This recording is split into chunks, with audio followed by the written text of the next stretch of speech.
Ika-unang mga hari Kabanata 11. Tumalikod si Solomon sa Diyos. Umibig si Solomon sa maraming dayuhang babae. Bukod pa sa anak ni Faraon, nag-asawa siya ng mga babaeng Moabita, Amonita, Edomita, Sidonio at Heteo. Ipinagbabawal ni Yahweh sa mga Israelita ang mag-asawa sa mga banyagang ito. Huwag kayong mag-aasawa sa mga lahing iyan sapagkat tiyak na ililigaw nila kayo at hihikayating sumamba sa kanilang mga Diyos-Diyosan, sabi ni Yahweh. Ngunit nahulog ang loob ni Solomon sa mga babaeng ito. Ang mga asawa niyang mula sa lipi ng mga hari ay 700, at ang kanya namang mga asawang lingkod ay 300.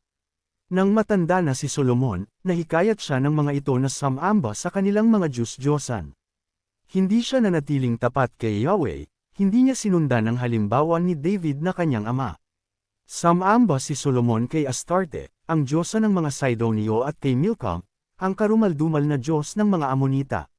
Gumawa nga ng kasamaan si Solomon laban kay Yahweh, at hindi niya sinundan ang halimbawa ng kanyang amang si David, na buong katapatang naglingkod kay Yahweh. Sa burol na nasa silangan ng Jerusalem ay nagtayo si Solomon ng sambihan para kay Simos, ang karumaldumal na Diyos ng Moab, at para kay Molek, ang kasuklam-suklam na Diyos ng mga Amonita. Ipinagpagawa niya ng kanya-kanyang mga altar ang mga Diyos-Diyosan ng lahat niyang mga asawang dayuhan, at ang mga ito'y nagsunog doon ng insenso at naghain ng mga handog. Nagalit si Yahweh kay Solomon dahil sa ginawa niyang ito. 2 beses na nagpakita sa kanya si Yahweh at pinagbawalan siyang maglingkod sa mga Diyos-Diyosan. Ngunit hindi niya sinunod si Yahweh. Kaya nga't sinabi nito sa kanya, dahil sumire ka sa ating kasunduan at sinuway mo ang aking mga utos, aalisin ko sa iyo ang kaharian at ibibigay ko sa isang lingkod mo. Ngunit alang-alang kay David na iyong ama, hindi ko gagawin ito sa panahon ng paghahari mo, kundi sa panahon ng paghahari ng iyong anak. Isang lipi lamang ang itet-ire ko sa kanya alang-alang kay David na aking lingkod, at alang-alang sa Jerusalem, ang lungsod na aking pinili. Ang mga kaaway ni Solomon. Ipinahintulot ni Yahweh na magkaroon ng kaaway si Solomon, ang Edomitang si Hadad, buhat sa lipi ng mga hari ng Edom.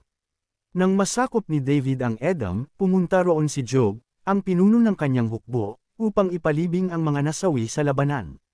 6 na buwan siyang nanatili sa Edom, kasama ang buong hukbo ng Israel, at hindi sila umalis hanggat hindi nila napapatay lahat ang mga lalaki roon. Subalit si Hadad na bata pa noon ay nakatakas patungo sa Ehipto sa tulong ng ilang Edomitang tauhan ng kanyang ama. Buhat sa Midian nagtungo sila sa Paran, at do'y nakakuha sila ng ilan pang mga lalaki na isinama nila sa Ehipto. Tinanggap siya ng Faraon, ang hari ng Ehipto, binigyan ng bahay, lupa at lahat ng kailangan. Napamahal si Hadad sa Faraon, at napangasawa niya ang hipag nito, ang kapatid na babae ni Reyna Taphnas. Nagkaanak sila ng isang lalaki na tinawag nilang Genubat. Nang ito'y maaaring ihiwalay sa ina, ito'y kinuha ng Reyna at pinalaki sa palasyo, kasama ng mga anak ng Faraon. Nang mabalitaan ni Hadad na patay na si David at pati na rin si Job, ang pinuno ng hukbo ng Israel, nagpaalam siya sa Faraon.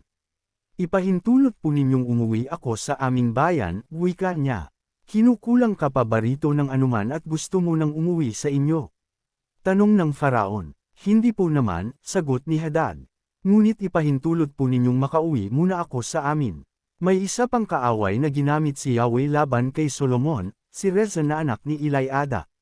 Tumakas siya sa kanyang amo, si Hadad-ezer na hari ng Zoba. Nagtipon siya ng mga tauhan at naging pinuno ng isang pangkat ng mga tulisan.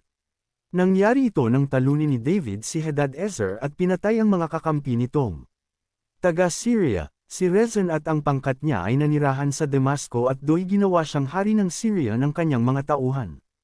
Naging kaaway siya ng Israel sa buong panahon ng paghahari ni Solomon. Ang pag-aaklas ni Jeroboam. Isa pa sa mga lumaban kay Solomon ay isa ring tauhan niya, si Jeroboam na anak ng Efreteong si Nebat na taga-Sereda. Ang ina niya ay si Serua na isang byuda. Ito ang kasaysayan ng kanyang paghihimagsik laban sa hari.